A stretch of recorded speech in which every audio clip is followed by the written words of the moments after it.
Lóng ăn nó ngon cùng.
người chưa?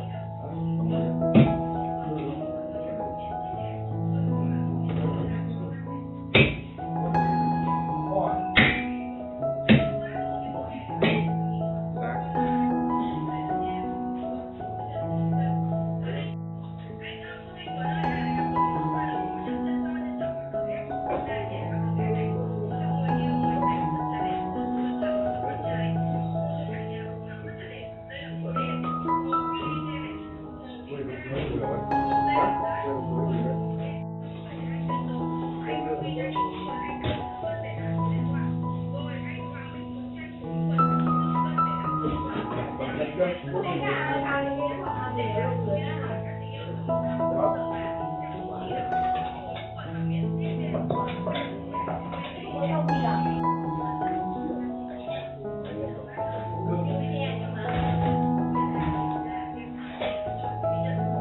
Mẹ có cái đít con gà ngon thế này bỏ đi chứ. Tôi phải xem xét lại vị trí giám đốc của cô rồi.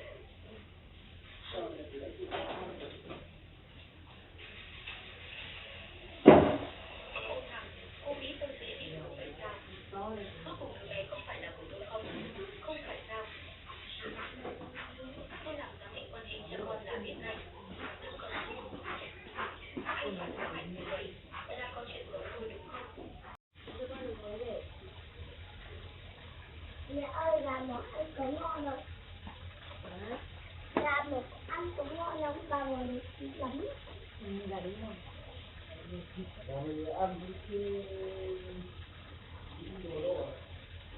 Là ngon là còn ghét nó, muốn được ăn thịt chưa?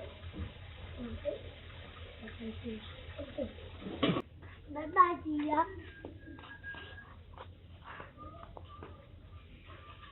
Chị nó bye bye chị.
Ôi cơ đi.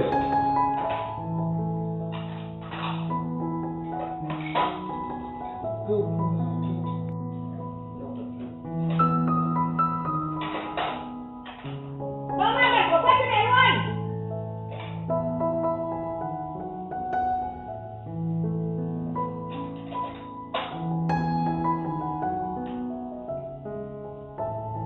Ôi.